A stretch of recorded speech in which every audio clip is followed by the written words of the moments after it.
3 days after the incident on Oak Street, Officer Peterson found himself thinking about Marcus Johnson and what had happened that night.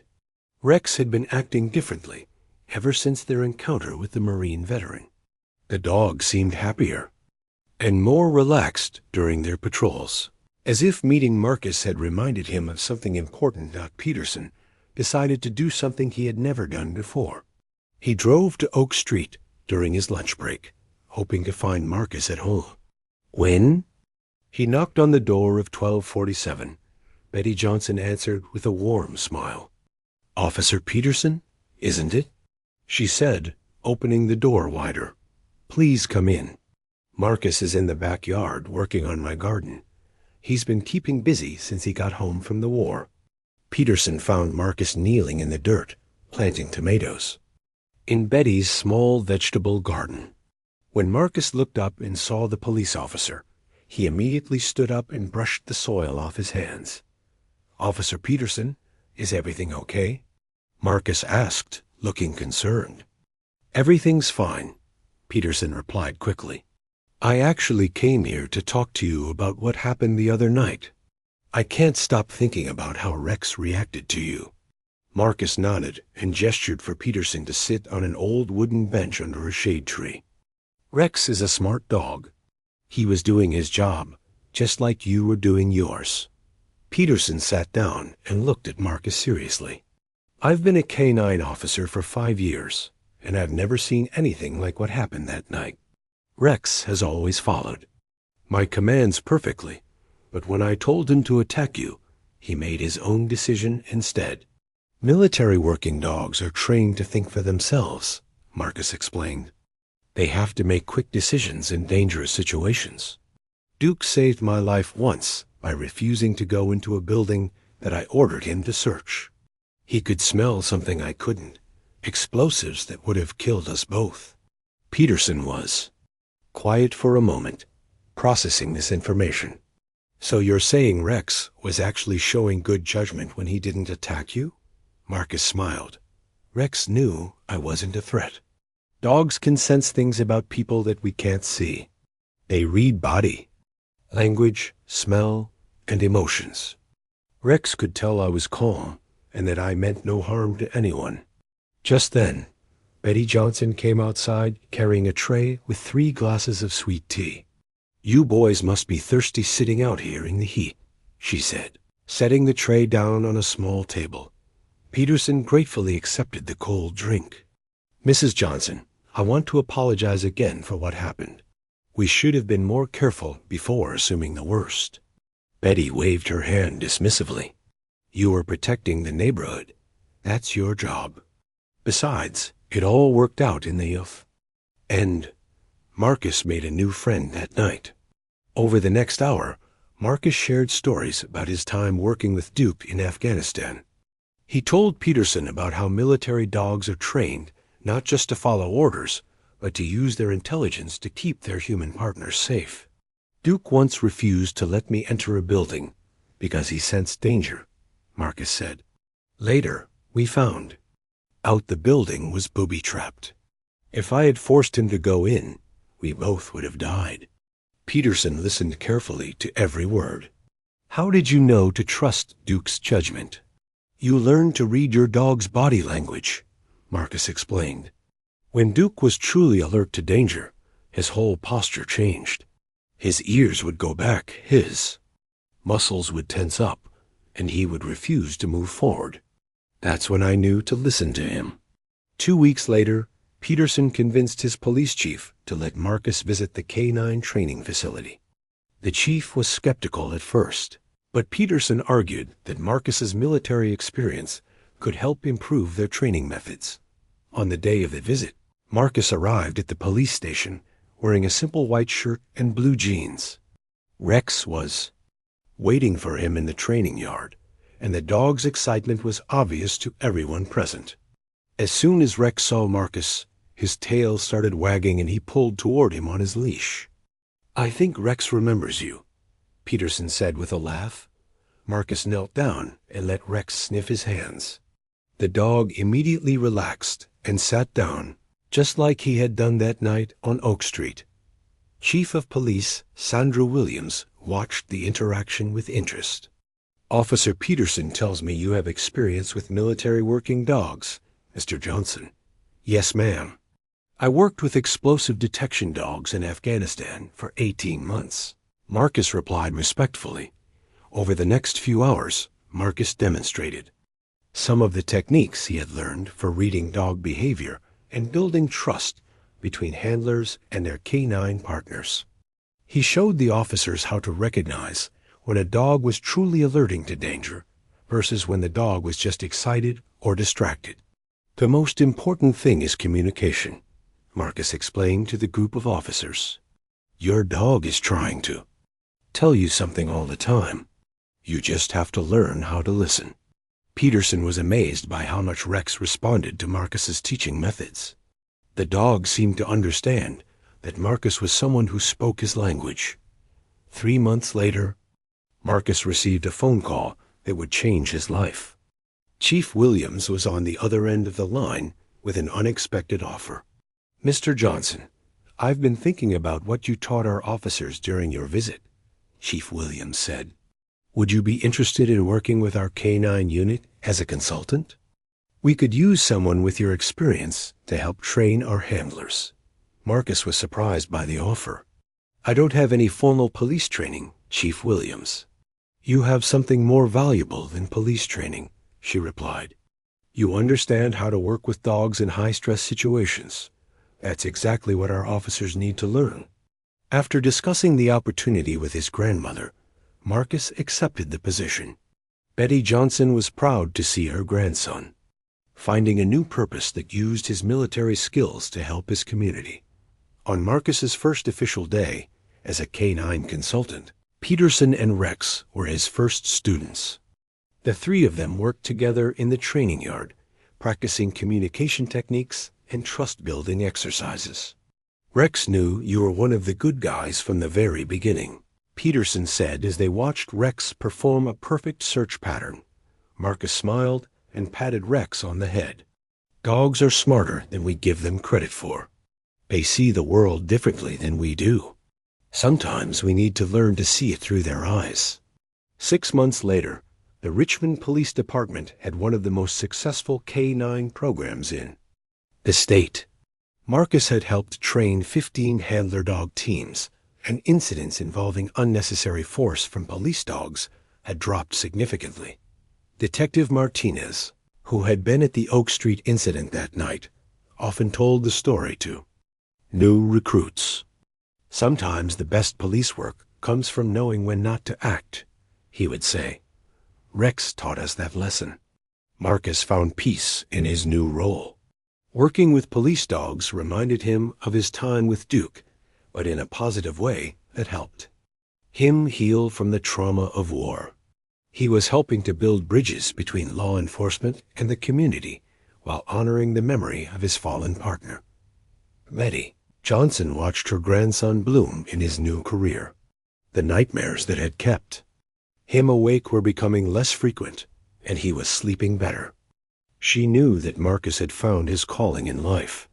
Every evening, Marcus would sit on his grandmother's front porch and think about how one dog's refusal to attack had changed everything. Rex had seen something in Marcus that the humans had initially missed, not a threat, but a protector. And in recognizing that, Rex had started a chain of events that brought healing and understanding to everyone involved. The night that had started with fear and misunderstanding had become the beginning of something beautiful, a partnership that made the community safer and helped a veteran find his way home. Detective Martinez was the first officer to fully holster his weapon. He had been a police officer for many years, and he had learned to trust his instincts. Right now, his instincts were telling him that Marcus Johnson was not a criminal. The way Rex was behaving made it clear that something very different was happening here. "Mr. Johnson," Martinez said in a much calmer voice, "I'm going to approach you slowly so we can verify your identification properly. Please keep your hands where I can see them." Marcus nodded and remained perfectly still while Rex continued to wag his tail and lean against his legs. The big German shepherd seemed completely relaxed, as if he had found his favorite person in the world. Officer Peterson was still staring at his partner in complete confusion. "Rex, come here," he called to the dog. But Rex ignored the command and stayed close to Marcus, looking up at him with adoring eyes. Martinez picked up Marcus's wallet from the porch and opened it carefully. Inside, he found the military ID and driver's license, just as Marcus had said. But he also found something else that made him pause. A small photograph of Marcus in military uniform, standing next to a German shepherd that looked remarkably similar to Rex. "Is this your dog?" Martinez asked, holding up the photograph. Marcus looked at the picture, and his eyes became sad. "That's Duke. He was my partner in Afghanistan for 18 months. We worked together every day, clearing buildings and searching for bombs. He saved my life more times than I can count." Officer Coleman moved closer to get a better look at the photograph. "What happened to Duke?" Marcus was quiet for a moment, his hand still gently petting Rex's head. "Duke stepped on an IED during our last mission together. He died instantly. That was 3 months ago, right before I came home." The officers looked at each other with new understanding. Rex's behavior was starting to make sense now. Dogs have incredible memories for scents and sounds, and military working dogs are trained to recognize and trust soldiers who work with canine units. Peterson knelt down next to Rex, who was still focused entirely on Marcus. "Rex, is that why you wouldn't attack? You could smell that he works with dogs like you?" As if he understood the question, Rex looked at Peterson and then back at Marcus, his tail wagging even faster. Dogs cannot speak, but Rex's body language was saying everything the humans needed to know. Betty Johnson had been listening to the conversation from her doorway. Now she walked slowly onto the porch, using her cane for support. "Marcus never told me about having a dog partner in the war. He doesn't like to talk about what happened over there." Marcus helped his grandmother sit down on the porch steps. "I didn't want to worry you, Grandma. But Duke was more than just a working dog. He was my best friend. We took care of each other."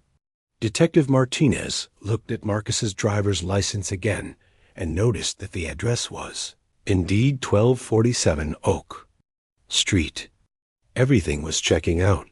"Mr. Johnson, can you tell us why you were in the house tonight?" "I couldn't sleep, so I went for a walk," Marcus explained. "When I got to Grandma's house, the front door was open. I was worried someone might have broken in, so I went inside to check on her. I found her asleep in her chair watching TV. Officer Coleman realized what had really happened.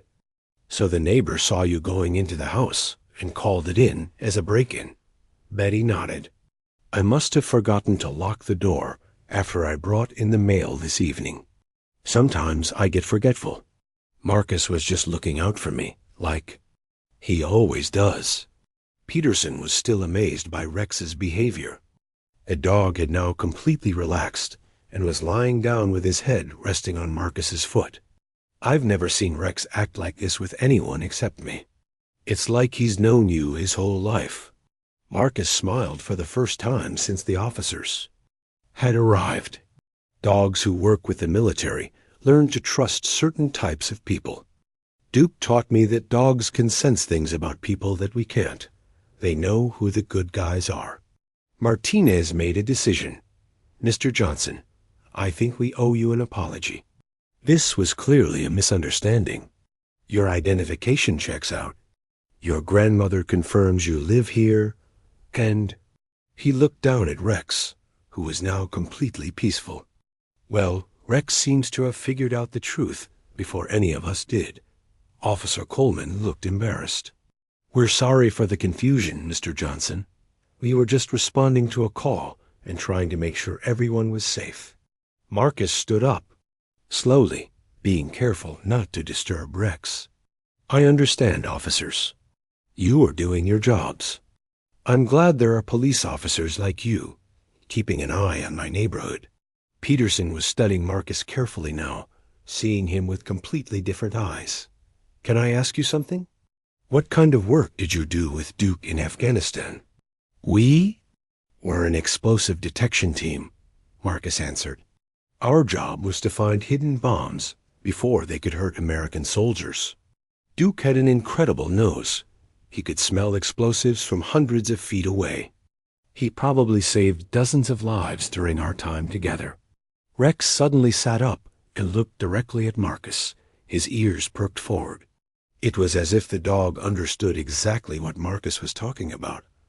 Officer Coleman had an idea. Mr. Johnson, would you mind if we asked you a few questions about working with military dogs?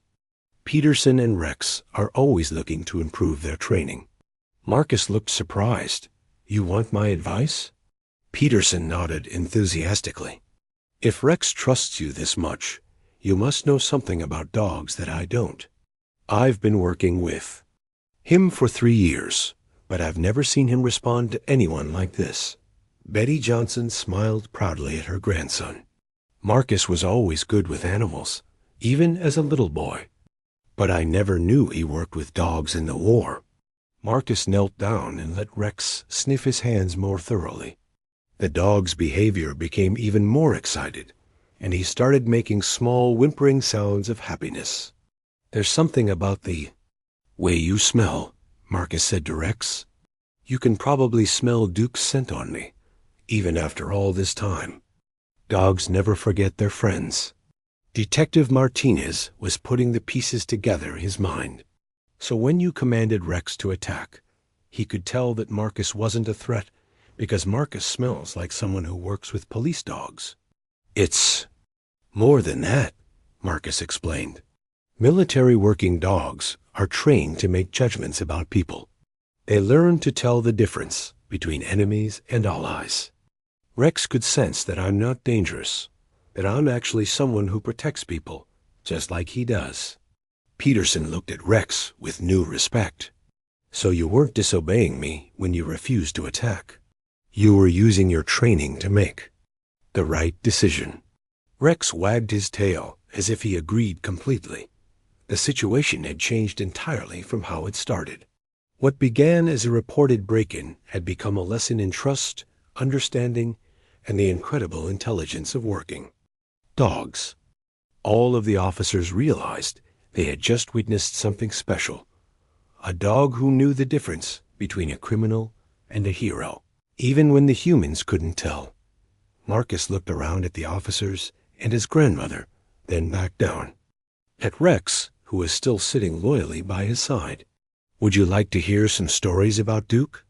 I think Rex might enjoy learning about his cousin who served overseas. The officers smiled and nodded. This night had taken an unexpected turn, but it was becoming clear that everyone was going to learn something valuable before it was over. Marcus slowly reached toward his back pocket to get his wallet. His movements were careful and deliberate, just like he had been taught in military training. Every motion was smooth and predictable, so the officers would not feel threatened. Officer Peterson watched Marcus closely, his hand still resting on Rex's collar. The German shepherd was sitting calmly, but Peterson could feel the dog's muscles were ready to spring into action if needed. Rex had been trained to read his handlers' emotions, and he knew Peterson was tense. Easy does it, Detective Martinez said, as Marcus pulled out a black leather wallet. Just hold it up so we can see it. Marcus held the wallet in the air with 2 fingers. My military ID and driver's license are inside. They both show this address as my home. Betty Johnson was still standing in the doorway, leaning heavily on her walking cane. The flashing police lights made her look older and more fragile than usual. Officers, please, this is all a big mistake. That's my grandson Marcus. He's been living here since he came back from Afghanistan. Officer Coleman looked at Betty, then back at Marcus. Something was starting to make sense, but they still needed to follow proper procedure. Sir, place the wallet on the ground and step back 2 feet. Marcus did exactly what she asked. He set the wallet down gently on the wooden porch and took 2 steps backward. As he moved, his shirt lifted slightly, showing a small tattoo on his arm. Peterson noticed it right away because he recognized the symbol. It was a Marine Corps emblem. "You're military?"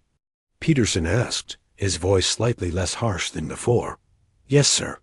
Marine Corps. 10 years of service. Just finished my 3rd deployment." "In Afghanistan," Marcus answered respectfully. Rex tilted his head again and made a small whining sound. Dogs have an incredible sense of smell, and Rex was picking up scents on Marcus that seemed familiar. There was something about the way this man smelled, like gun oil, leather, and something else that Rex couldn't quite identify. Peterson was beginning to feel more comfortable with the situation, but he still had a job to do. "We're going to check your identification now. Please keep your hands visible and don't move." Detective Martinez bent down to pick up the wallet while Lisa Coleman kept her flashlight pointed at Marcus. Inside the wallet, they found exactly what Marcus had said would be there: a military ID card and a Virginia driver's license, both showing Marcus Johnson and the Oak Street address. "The ID looks real," Martinez said to his partners. Marcus Johnson, born 1995, Marine Corps Sergeant. Just then, something unexpected happened. A neighborhood cat ran across the front yard, moving quickly through the darkness. The sudden movement caught everyone's attention for just a split-second dot in that moment. Marcus shifted his weight slightly to maintain his balance. It was a tiny movement, barely noticeable, but Officer Peterson saw it and his training kicked in. After years of dealing with dangerous situations, Peterson had learned to watch for any sudden movements from suspects. "He's reaching for something," Peterson shouted, even though Marcus had only adjusted his stance. The stress of the situation and the darkness made it hard to see clearly. Marcus immediately raised his hands higher. "I'm not reaching for anything, sir. I'm just trying to keep my balance." But Peterson had already made his decision. In police work, officers are taught that it's better to be safe than sorry. If there was even a small chance that Marcus was going for a weapon, Peterson felt he had to act fast to protect himself and his fellow officers. "Rex, attack!" Peterson commanded, pointing directly at Marcus. The moment Peterson gave the command, Rex's entire body changed. The dog had been trained for thousands of hours to respond to that specific word. Attack meant find the target, run fast, bite hard, and hold on until told to stop. Rex had done this many times before, and he had never hesitated. Rex jumped forward from his sitting position, his powerful legs pushing him toward Marcus at full speed. His ears were back, his teeth were showing, and his eyes were focused on his target. This was what Rex had been trained for, to stop dangerous people who might hurt police officers. Marcus saw the big dog running toward him and felt time slow down. His military experience had taught him to stay calm in dangerous situations, but this was different. He couldn't run, he couldn't fight back, and he couldn't make any sudden movements that might make things worse. "Easy, boy," Marcus said in a calm, steady voice. He kept his hands up, but slightly opened his palms, showing the dog he was not a threat. What happened next shocked everyone on the porch. Rex was only 3 feet away from Marcus when something incredible occurred. The dog suddenly stopped running. His aggressive posture completely disappeared. Instead of biting Marcus like he had been trained to do, Rex sat down right in front of him. The German Shepherd looked up at Marcus with curious, intelligent eyes. His tail, which had been stiff and threatening just seconds before, began to wag slowly back and forth. "Rex, what are you doing?" Peterson called out, confusion clear in his voice. In 3 years of partnership, Rex had never failed to follow an attack command. The dog had successfully caught dozens of criminals, but now he was acting like he had just met a friend. Marcus looked down at Rex and spoke softly. "Hey there, buddy. You're a good dog, aren't you?" Rex's tail wagged faster. The dog moved closer to Marcus and did something that left everyone speechless. Rex rolled over onto his back, right at Marcus's feet, showing his belly in a gesture of complete trust and playfulness. "I don't understand," Peterson said, staring at his partner in disbelief. "Rex, get up. Follow orders." But Rex ignored his handler completely. The dog was focused entirely on Marcus, acting like they were old friends meeting after a long time apart. "Detective," Martinez lowered his flashlight and holstered his weapon. "I think your dog is trying to tell us something, Peterson." "Officer." Coleman was equally amazed. "I've never seen anything like this. It's like the dog knows him." Marcus knelt down carefully, keeping his movements slow and gentle. Rex immediately rolled back over and moved closer, allowing Marcus to pet his head. The dog's tail was wagging so hard, his whole body was wiggling with excitement. "It's okay, Rex," Marcus said quietly. "You're doing the right thing, boy." "You?" "No, I'm not a threat." Betty Johnson had been watching everything from the doorway. Despite her fear and confusion, she couldn't help but smile at the sight of her grandson making friends with the police dog. Marcus always was good with animals. She said to the officers, "Even as a little boy, every dog in the neighborhood loved him." Peterson stood there with his mouth open, trying to understand what had just happened. His highly trained police dog had directly disobeyed an attack command for the first time ever. Instead of doing his job, Rex was acting like Marcus was the best person he had ever met. The tension that had filled the air just moments before was beginning to fade. Something extraordinary had just occurred, and everyone on that porch knew it. Rex had made a choice that would change how all of them understood this situation. Marcus continued to pet Rex gently, and the dog seemed happier than he had been in months. It was as if Rex had recognized something in Marcus that the humans had missed, something that made the dog certain that this man was not an enemy, but perhaps something much more important. Officer Jake Peterson had been having a quiet night until his radio buzzed with an urgent call. He was parked outside a 24-hour gas station, filling out paperwork, when the dispatcher asked for backup at 1247 Oak Street for a possible break-in. Jake immediately started his engine and headed toward the address dot. In the passenger seat of his police car sat Rex, a beautiful German shepherd with black and brown fur. Rex was 5 years old and had been Jake's partner for 3 years. The dog was trained to find drugs, track suspects, and attack dangerous criminals when needed. Rex was smart, loyal, and had never failed to follow an order dot as Jake drove through the dark streets. Rex sensed something was happening. The dog sat up straight and looked out the window, his ears pointed forward. Dogs could feel when their human partners were tense, and Rex knew they were going to work. Jake pulled up behind Detective Martinez and Officer Coleman's car. The red and blue lights were still flashing, making strange shadows dance across the houses. Jake got out and opened the back door for Rex. The dog jumped out and immediately stood next to Jake's left leg, waiting for commands. "What's the situation?" Jake asked as he walked up to Carlos and Lisa. "Neighbor called in a break-in about 10 minutes ago," Carlos explained. "Said she saw someone go into the house. The homeowner is a 78-year-old woman named Betty Johnson. We haven't made contact yet." Lisa pointed toward the house. "Lights are on inside, but no one answered when we knocked. The front door was unlocked when we checked it." Jake nodded and looked down at Rex.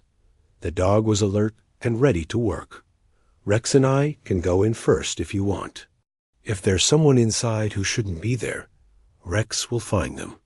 Inside the house, Marcus had finally woken up his grandmother. Betty Johnson opened her eyes slowly and looked confused for a moment. She was a small woman with gray hair and wrinkled hands, but her eyes were still sharp and intelligent. "Marcus, what are you doing here, baby?" she asked, taking off her reading glasses and rubbing her eyes. "I was taking a walk and saw your front door was open, Grandma. I got worried about you," Marcus explained. "You fell asleep watching TV again." Betty smiled and reached up to touch Marcus's face. "You're such a good boy, always looking out for your old grandmother. But you shouldn't be walking around so late at night. It's not safe." Marcus helped his grandmother stand up from her chair.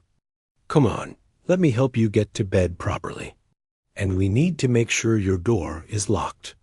As they walked slowly toward the living room, Marcus heard something that made his blood run cold.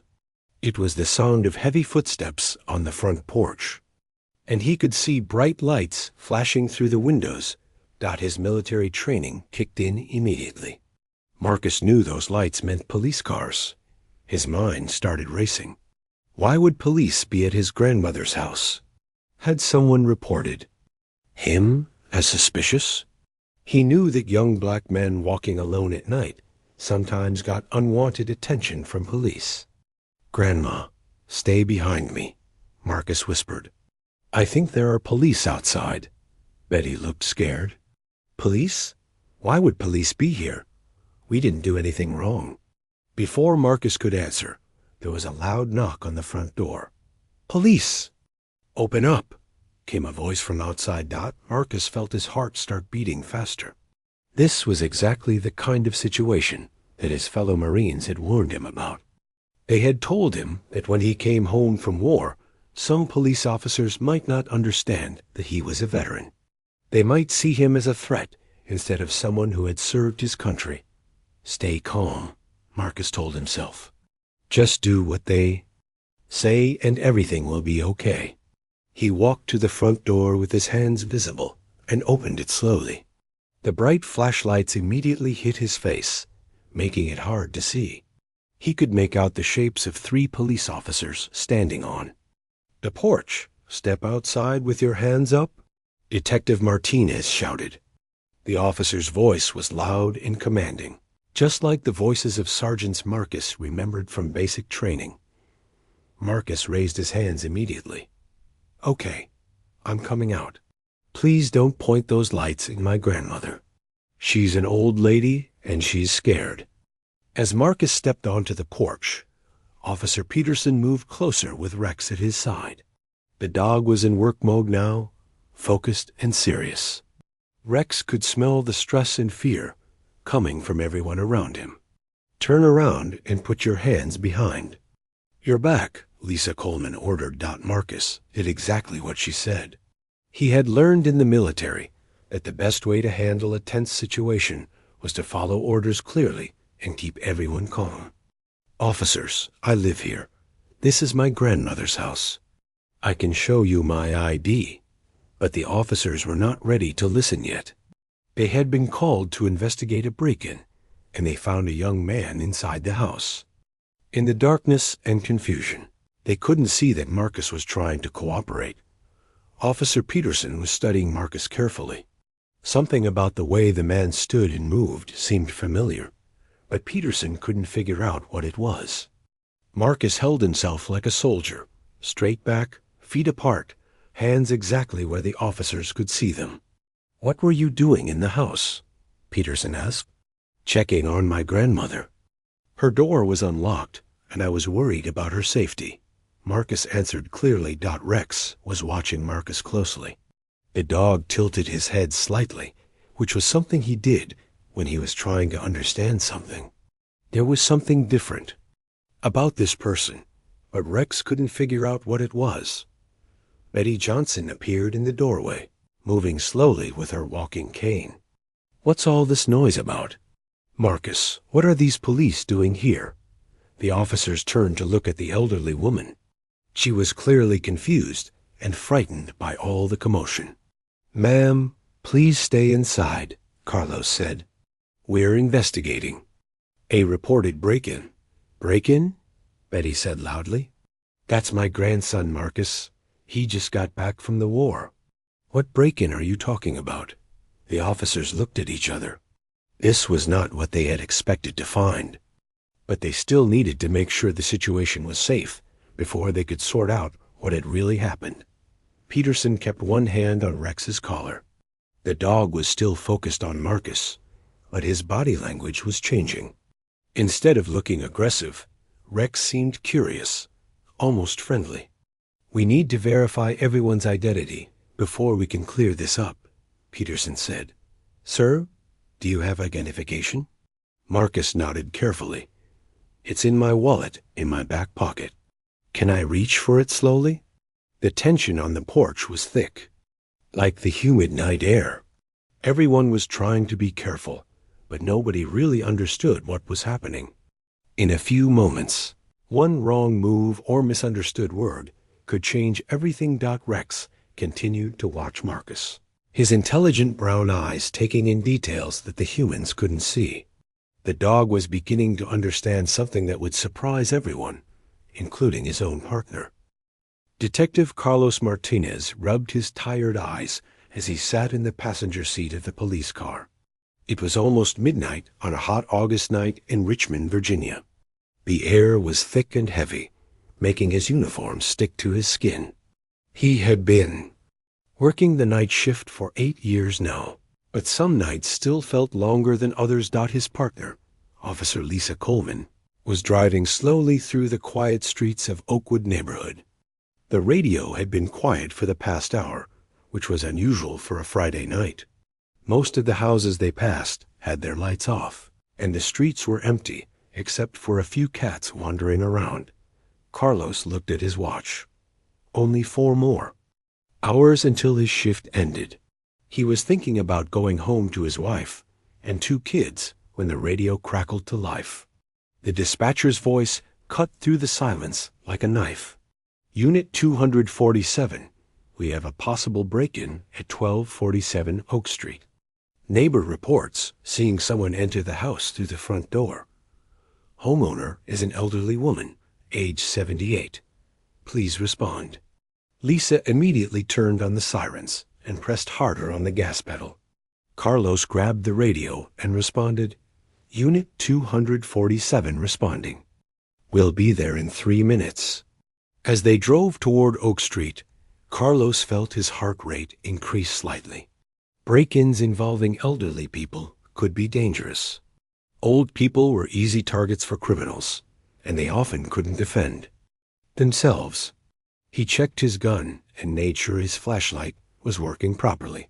Meanwhile, just 6 blocks away, Marcus Johnson was walking slowly down Oak Street. The 28-year-old man was tall and strong, with short black hair and kind brown eyes. He wore a simple white t-shirt and blue jeans.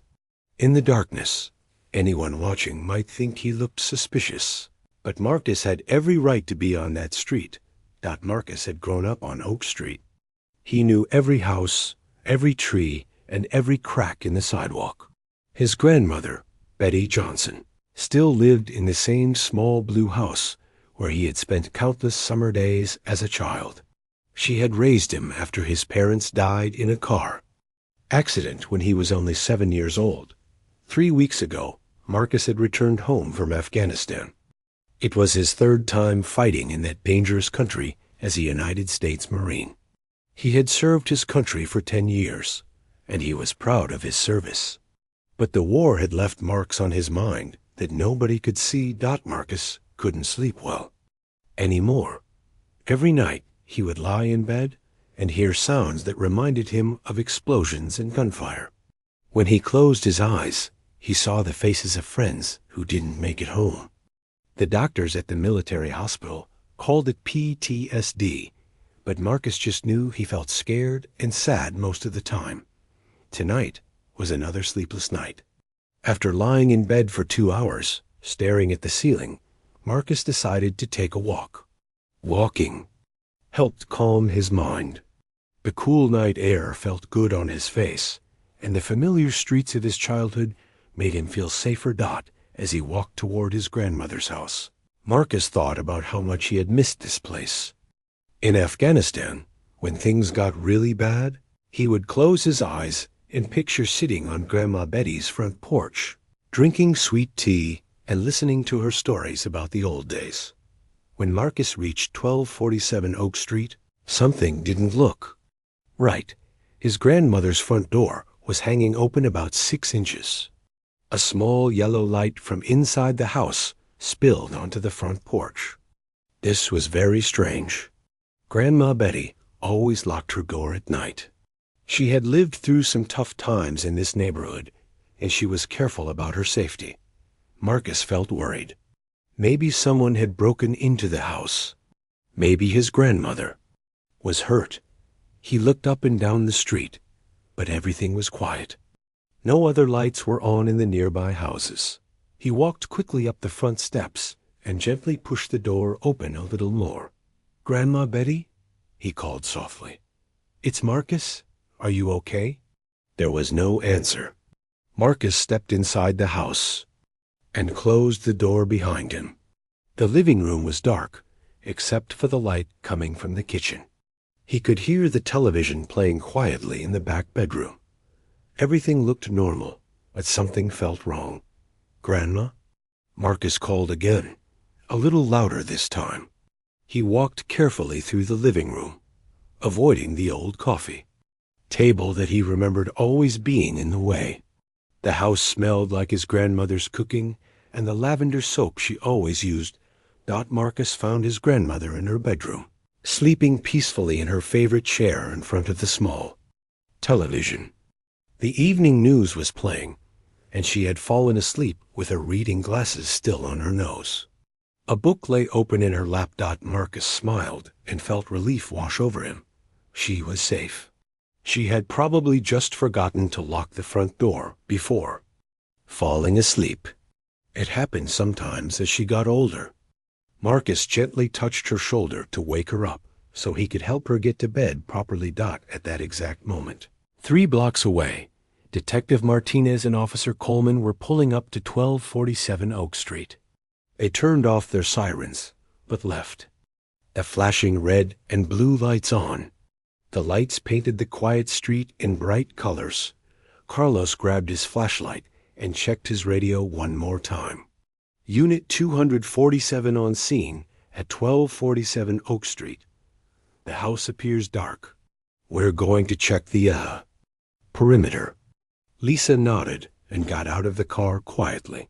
They had done this hundreds of times before.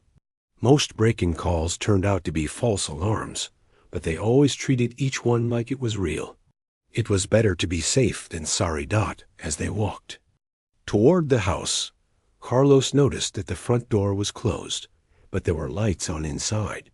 "Someone's definitely in there," he whispered to Lisa.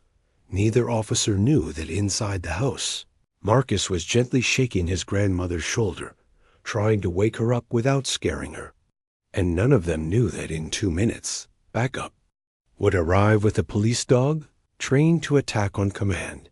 The stage was set for a confrontation that would change all of their lives forever.